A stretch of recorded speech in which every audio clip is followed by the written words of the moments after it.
Mahal, ang laki ng bahay niyo. Oh, nakahanda na pa yung mga lunch natin. Ay, good afternoon natin. Maya-maya bababa na siguro sila mama at papa. Okay ka lang ba, man? Parang kinakabahan ka.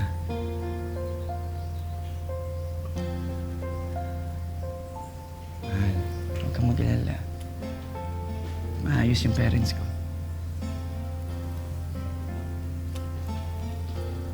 Ma, pa. Si Lilian po. Hello po, Tito. Hello po, Tita. Lilian po. Bakit? Parang iba yung itsura mo sa pictures, tsaka sa personal. No. Mabuti pa, kumain muna tayo. Upo muna kayo. Sige na. Sige na.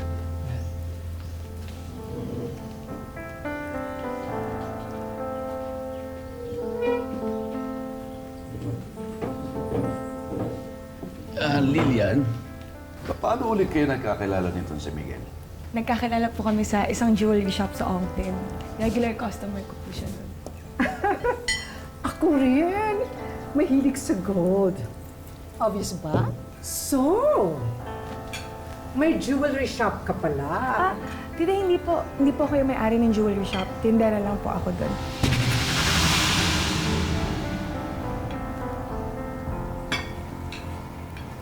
Pero nakapag-college ka naman, di ba? Hindi po, Tito. Mahirap lang po kasi kami. Tapos laking probinsya po ako. Sa Cagayan de Oro po, Tito. Kaya po ako lumuwas dito sa Maynila para makapagtrabaho at makapagpadala po sa pamilya ko. Mag-usap tayo mamaya. Bakit mamaya pa? Ngayon na. Ngayon mo sabihin sa anak mo yung katangahan niya. Miguel naman, hindi mo ba iniisip kung anong sasabihin sa atin ng mga kaibigan natin kapag nalaman nila na itong nabuntis at pakakasalan mo isang hampas lupa na tindera lang sa Binondo? For all we know, inikot ka lang ng babaeng ito dahil alam niya mayaman tayo at may impluwensya sa pamilya natin. Pa, hindi ganun si Lilian. Mahal ko si Lilian. At paninindigan ko tong anak namin. Wala kayong magagawa kung dito siya titira sa atin. Mag-isip ka, ha? Mag-isip ka! Nawalan na ako ng gana. Halika na!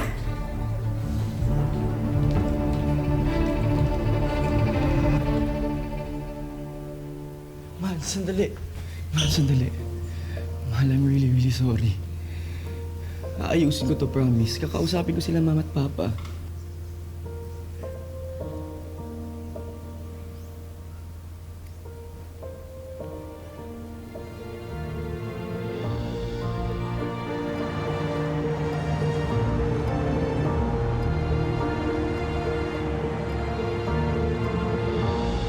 Ang gwapo-gwapo talaga ng apo ko. Kamukhang-kamukha mo talaga ang papa mo. Salamat na lang at hindi ka nagmana. Sa nanay mo, mukhang paa. Inday! Ika. Inday! Dali mo na sa taas ng apo ko, ha? Opo. Ang gwapo, no?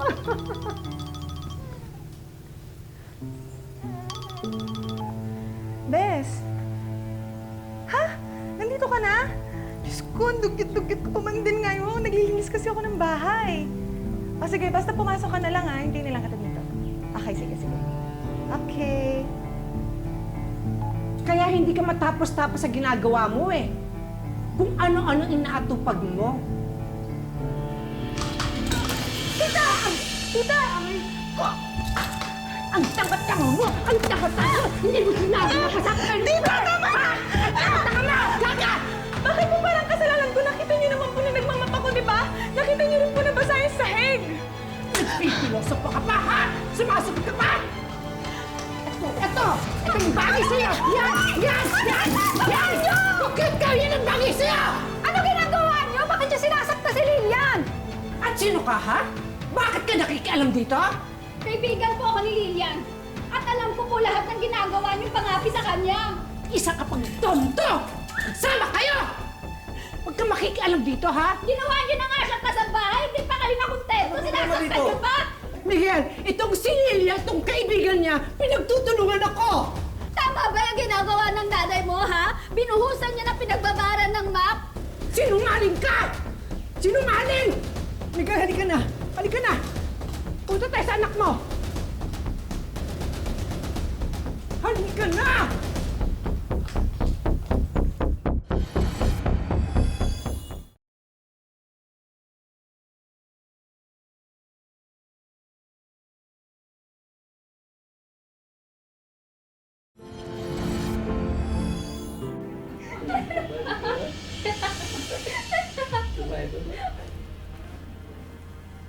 Ay, ma'am, ako na po. Ah, sige ate.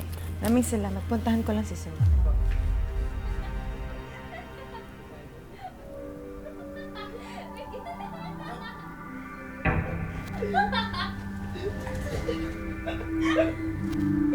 Pare, ayaw pa.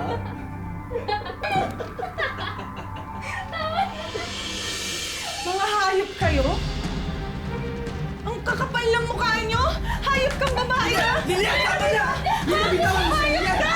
Hayop ka! Lilia! Sheila! Ano sa nangyari dito? Hayop ka! Tita!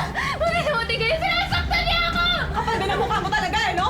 Ikaw na kayo karina! Ikaw kayo nakikita! Bakit kailangan mo manakit? Wala kang karapatan sa tansa! Anak siya nakasosyo namin sa negosyo! Mayaman sila at hindi katulad mo!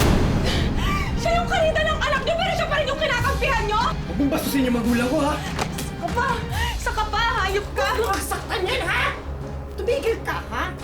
Itong si Sheila, siya dapat ang pakakasalan ng anak ko. Pero anong ginawa mo, ha? Pinikot mo ang anak namin. Tapos ngayon kung magsalita ka, akala mo kung sino ka. Hoy! Palamunin ka lang dito! Tanggap ko naman na hindi niyo ako kayang tanggapin kahit kailan. Hindi niyo nga ako matratong bilang isang tao. Nagtiis lang ako! Nagtiis ako! Dahil buong akala ko mahal ako ng anak niyo. Pero wala nang dahilan para manatili pa ako sa bahay na kukunin ko yung anak ko! Sige! Umalis Ulo mo ba ka! Umalis ka! Pero hindi mo kasama ang apo ko, ha? Umalis ka! Sa akin ang anak ko! Hindi sa inyo ang anak ko! Akin na! Galon! Galon! Tumigil ka! Tumigil ka! Galon! Galon! Galon! Galon!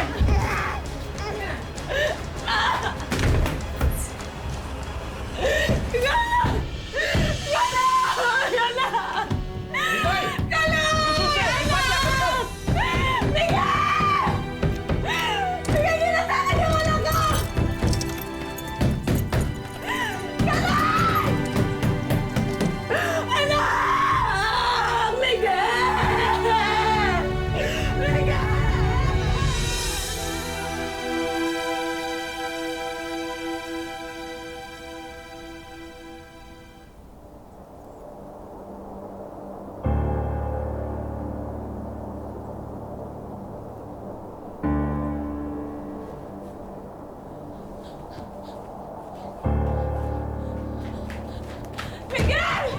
Miguel! Maawa ka sa akin, Miguel! Yung anak ko, Miguel! Balik mo sa akin yung anak ko!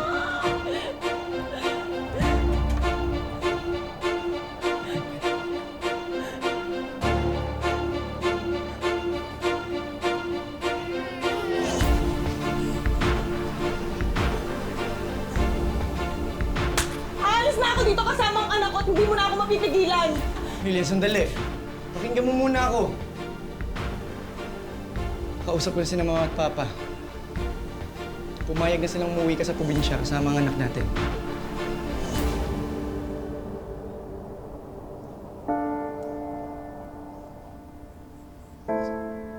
Ako na maghatid sa inyo sa airport. Eto. Ticket niyo.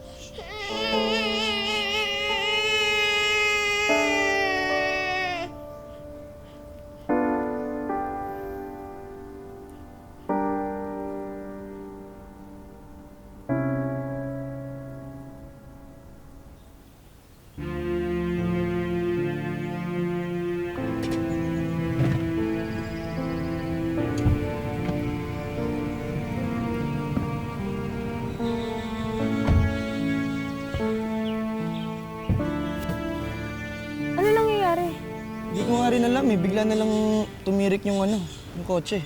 Ha? Asan tayo? Akala ko mapupunta tayo sa airport. Kailangan natin humingi ng tulong dito.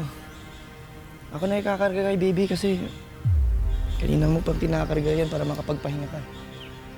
Ano gagawin natin dito? Hingi tayo ng tulong dito, tara. Ayan, sa kanila. Excuse me po, manghilang po sana kami ng tulong sa sasakyan. Sama niyo na po yung babae niyan. Sige, pasok niyo na yan. Pasok niyo na yan. Miguel, ano to? Ayun ka! Ano to? Oh, binawa niyo po ako! Sandali lang po, kinaan niyo ako ng anak ko! Miguel, si Kaloy! Miguel!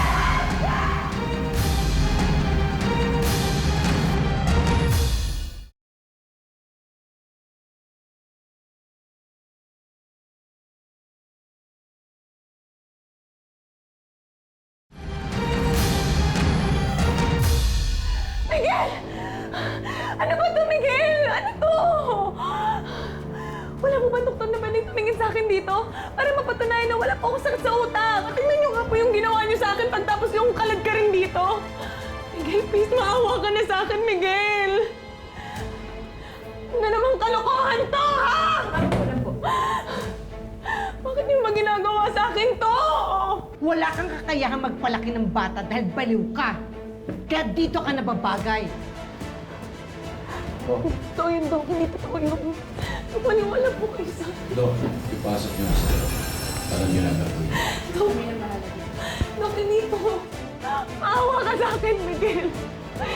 Kaloy, anak! Dok, hindi po totoo yun, Dok. Maawa ka po. Dok, makayap kayo! Hayop kayo!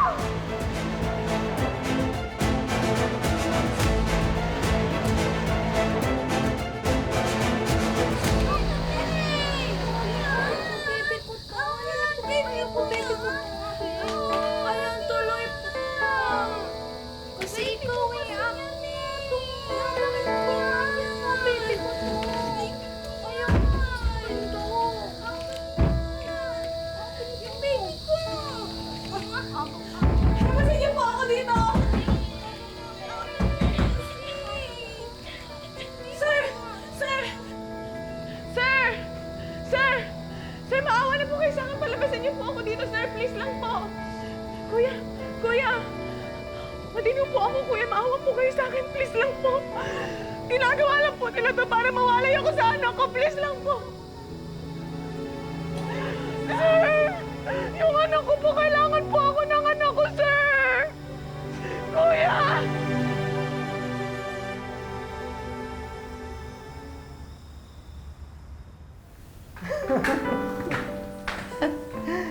Napag-usapan niyo na bang dalawa ang kasal? Hindi pa po, tita eh. Focus muna ako sa restaurant business ko. Yan ang gusto ko sa'yo eh. Maganda na, matalino, at business-minded. Nasa iyo na ang lahat.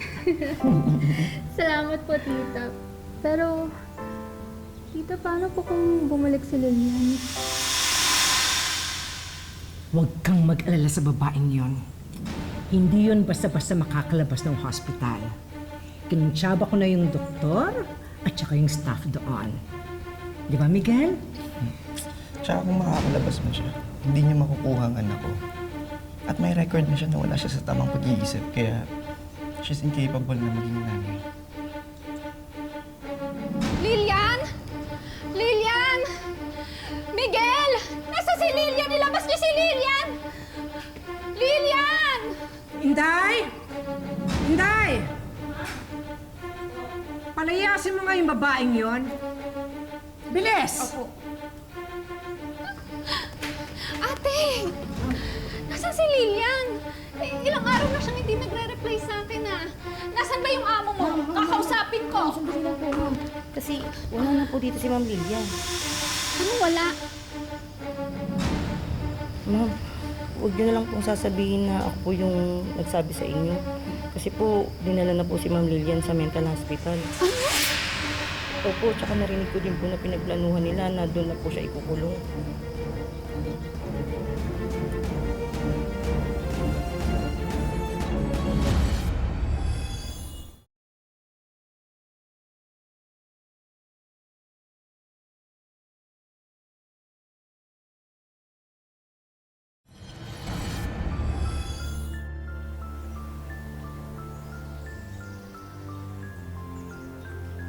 Magandang araw, ma'am. Visitor po.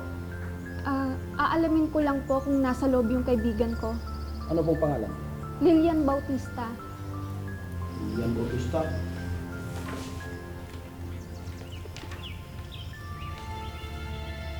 Ma'am, wala pong Lilian Bautista dito na kasindig.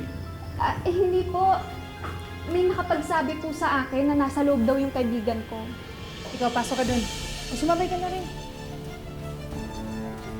Paano mabilisan niyo dyan? Guard! May tumakas! Guard! Guard!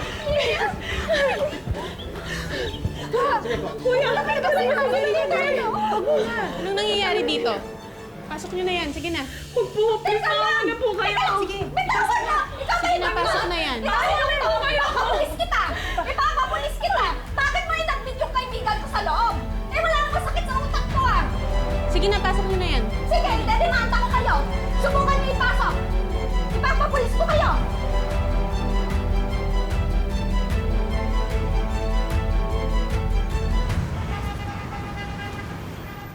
Pasensya na ho sa konting tulong. Pasensya na ho dyan. Salamat po. Napakabait niyo po talaga sa mahihirap. Kaya lagi po kayo pinagpapala eh. Salamat ho. Sabi nga nila, share your blessings. Salamat po.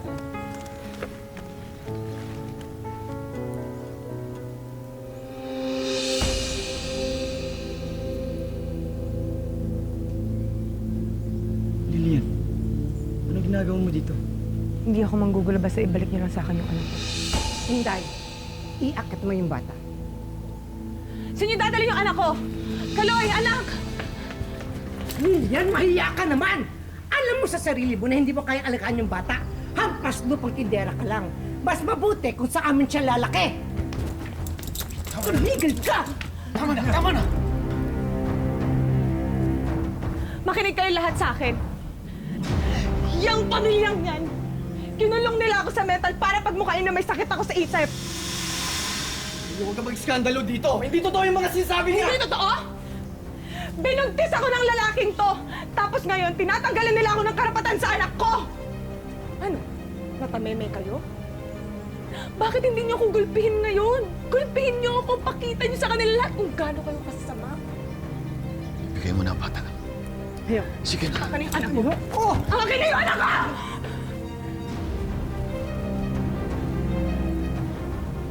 Kung inaakala niyo papalampasin ko lahat ng ginawa niyo sa akin, pues nagkakamali kayo. Sisiguraduhin ko yun na mananagot kayo lahat sa batas. Lalo kayo. Ganon.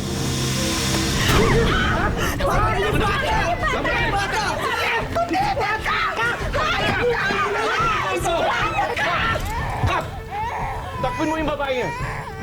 Ako pa? Kap, sila po yung unang sumugod. Lumaban lang po ako. Sinungaling ka! Ako pa kukulong namin ng babaeng to. Sinaktan niya kami!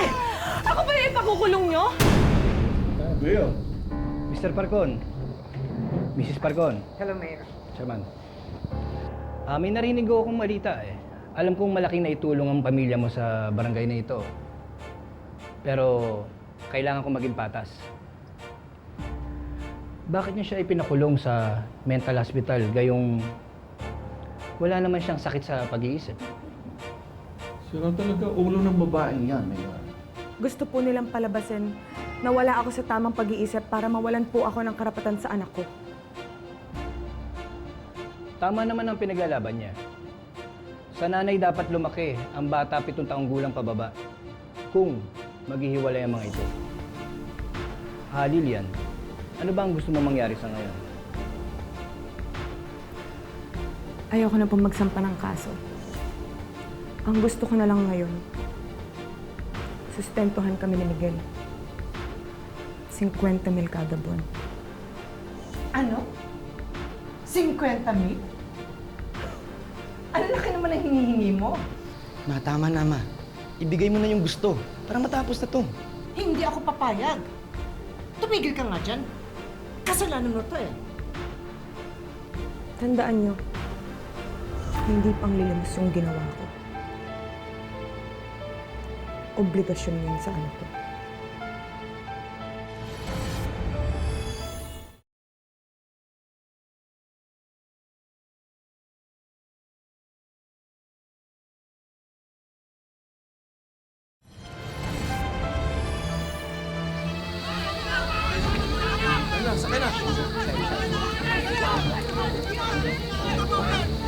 Gusto ko na ng tahimik na buhay, be. Diyos na yung bahala sa kanila. Ang mahalaga naman, kasama ko na yung anak ko. At hindi na ako papayag na magkahiwalay pa kami ulit. Paalala ang kwentong ito na may mga taong hindi nagpapakita ng tunay nilang kulay sa simula. Kaya sa mga magkakarelasyon, mas mabuting kilalanin muna ang isa't isa para ang kasalan ay hindi mauwi sa sakalan. Gaya ng bida sa ating naunang kwento, naging tinik daw sa dibdib ni Melanie ang kanyang biyenang babae. Nanggigigil po siya. Talagang parang gusto niya manakit. Kaya hindi niya ako tanggap talaga. Parang minsan gusto ko na umuwi ng Maynila. Lagi niya pinariringgan ng sakit sa akin. Sobra. Hindi niya matanggap. Minsan, minumura niya. Ayon sa partner ni Melanie na si Jason, mainit daw kasi talaga ang dugo ng kanyang mama sa masalimuot na nakaraan ni Melanie. Dalawa na kasi ang anak niya sa pagkadalaga. Kasi binata po daw kasi sabi ni mama na tapos nung naging asawa ko may anak. Pero bagamat tiniis ni Melanie ang umunoy pang-aapi ng kanyang biyenan, ibang usapan na raw nang makita niyang pagbuhatan nito ng kamay ang kanyang anak. Sinigawan ko si mama. Pagka sinampal niya ako, pagkasampal niya sa akin, gumantay ako. Hanggang sa nagsabunutan na po kami. Dahil sa konfrontasyon, dinugo si Melanie na nooy 4 na buwan ng buntis sa anak nila ni Jason. Sa natuba po ako, tumama po yung puson ko. Pagkatama ng puson ko, yun po may spotting po na tumulo sa hita ko po. Sinugod po ako nun sa ospital. Nung nalaman ko gano'n pong dinugo, parang tumaas pa yung dugo ko. Tapos yun po na siyempre panganay kong anak yun. Kaya napagsabihan ko sa mamanti po ni maganda. Sa kabila ng insidente, naipagpatuloy ni Melanie ang kanyang pagbubuntis. At nang ipinanganak niya ang bata, ito raw ang tila anghel na nag-ayos sa gusot nilang magbiyenan. Naisip ko talaga na mali ako at maling-mali talaga ako sa ginawa ko kay Melanie. One time po, nagluto ako na bigla siyang inatake po sa high blood. Blood pressure niya, tumaas po. Ay ako lang po nandoon. Tinulungan ko siya. Ayun na, okay na po. Nung okay na siya, nagkaroon siya ng malay. Nagpasalamat po siya sa akin. Sorry daw po sa lahat kasi umpisa pa lang hindi kami nagkaintindihan. Mahalaga ang mayroong kapatawaran sa bawat isa.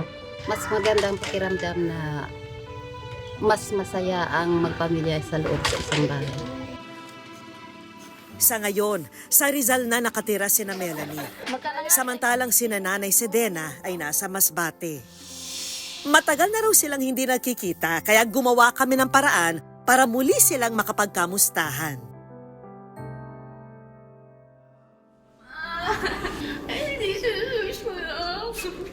Lama, kamusta? Miss ko na rin kayo. Yung mga nangyari, ma, kalimutan na natin, ma. Sa ayos na lang natin yung ating pagsasamahan para sa ikabubuti nating lahat. Salamat, ma. Thank you po. Dadarasal po naman po lagi kayo. Kayo din, ma. Pigdadarasal ko din kayo, ma. Bye-bye, ingat ka palagi dyan. Ingat kayo lagi dyan. Bye-bye, mahal na mahal ko kayo. Bye-bye. Umpisa pa lamang yan ang aming mga sorpresa.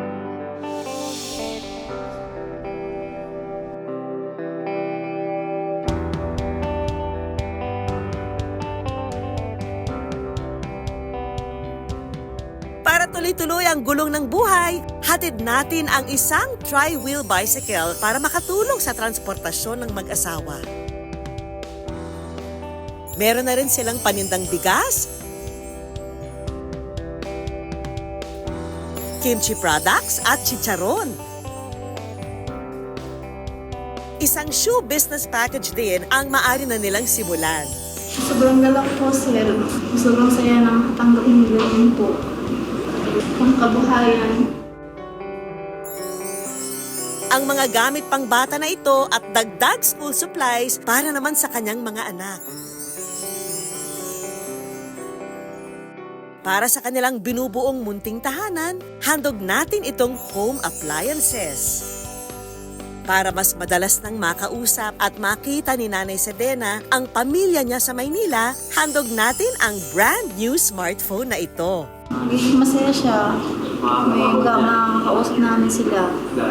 Opo. Bukod pa riyan, meron din tayong medical assistance para sa kanyang maintenance medicine. At syempre, hindi mawawala ang munting tulong mula sa ating programa, ang Wish Ko Lang Savings. Thank you po sa wish ko lang. Salamat po ng marami. Mga kapuso, lagi po nating tatandaan, hanggang hindi tayo napapagod, humiling at maniwala, hindi tayo mapapagod, lumaban sa buhay. Para sa ibang mga kwentong itinampok ng Wish Ko Lang, i-follow lang ang Facebook page ng Wish Ko Lang at GMA Public Affairs. Mag-subscribe na rin po sa GMA Public Affairs YouTube channel. Ako po si Vicky Morales at ito po ang Wish Ko Lang.